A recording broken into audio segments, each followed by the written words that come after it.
Hello mga savings, welcome for another video. So ang discuss pala natin in this video is about how to get free money with your credit card. So up to 15,000 pesos. Sayang din to mga savings. Free money, easy money to. May mga condition lang kailangan nyo mag-expend. Kailangan pasado kayo.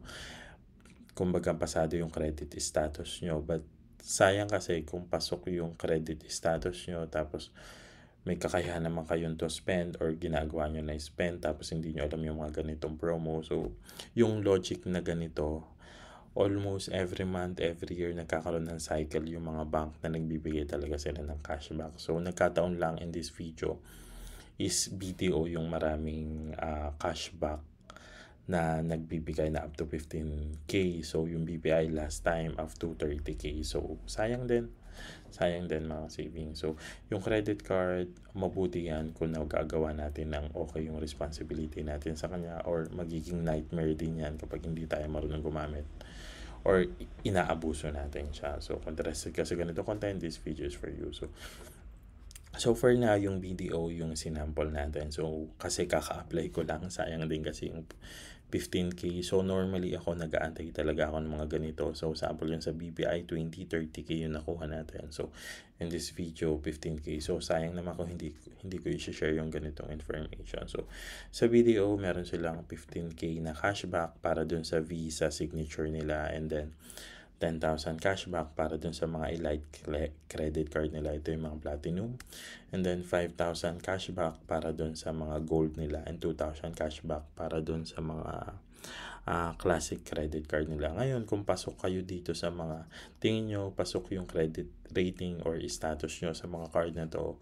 Tapos gusto nyo ng easy money. So, kung ako sa inyo, mga savings, applyan nyo na up to June 30 na lang. Pero for sure, either mag-i-extend or sa mga susunod na months kasi nga yung tutorial na to, yung video na to is applicable yung logic nito sa mga susunod na promo pa. So, normally ako nag-aantay lang ako ng mga ganitong promo para mag-apply sa credit card. So, maganda mag-apply ng no annual fee for life sa credit card pero hindi enough yung no annual fee for life lang. So, dapat may mga cashback siya. So, ako kumbaga ang rule ko lang pag mag-apply ako ng credit card, no annual fee or may cashback. So, hindi talaga ideal magbayad ng annual fee sa mga credit card.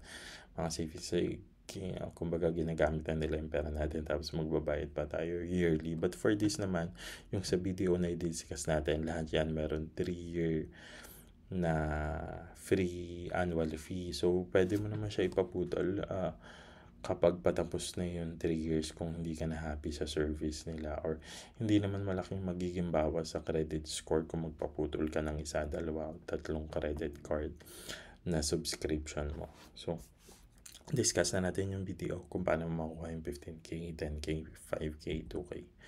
So, ito nga. So, may nakalagay din dito is plus free membership fee for 3 years. So, sayang din yung mga savings. Ito yung mga card type, Visa Signature, ito yung mga Platinum card and Classic. So, ang logic lang dyan, kumbaga ang requirements nila, apply for a new BDO credit card, activate your credit card, and sign up for BDO Pay to enjoy 3 years. Free membership fee, valid for the first time, sign up only. So, hopefully, dapat first time lang kayo mag-sign up. And then, meet and spend requirements and get a cashback. So, and then, meron pa. The 3-year membership fee promo is exclusive for card approved between May 15 and June 30. So, ito yung spend minimum. So, ako kasi normally, para makuha tong cashback, kailangan mo mag-spend ng yung 15K ang kumbaga ang spend requirement siya is 75K within 2 months. So, kung hatiin mo siya per month is nasa 25, 35, 37 plus. So, sample ako, ang normally credit card bill ko a month is 50. So, pasok na pasok talaga ako dito. So, sayang na palagpasin tong Visa Signature promo ng BDO. So, kung feeling nyo, pasok naman yung spend nyo, pero wag rin kayong kumbaga mag-a-apply kayo or pipilitin nyo yung spend sa credit card since hindi pasok siya sa spend nyo, sayang din mga savings. So sample kasi sa akin, pasok talaga tong spend na to. So kaya ito yung in-applyan ko, Visa Signature. So kung feeling nyo pasok kayo dito sa spend na to within 2 months, pwede nyo siyang applyan itong mga platinum natin. And then kung tingin nyo pasok tong 25K within 2 months, so pwede nyo applyan tong tong gold bracket natin. Then yung classic bracket natin, 10,000, then 5,000 per month. So, and then second naman natin is yung Union Bank no annual fee forever. So, ito yung sinasabi ko. So, hindi sapat yung no annual fee lang eh. Maganda mag-apply sa mga bank. Yung iba, sinasamantala nila yung pag-apply ng mga no annual fee. Pero, sa akin naman, okay naman yung no annual fee pero dapat may kaakibat din na cashback. So, sayang din yan mga savings. So, huwag kayong magbabayad para sa credit card ng annual fee unless kailangan nyo talaga yung service ng credit card. Yung iba kasi yung mga napapanood ko, sobrang dami nilang credit card. Yung iba may mga annual fee. So, sayang din yung mga binabayad nila.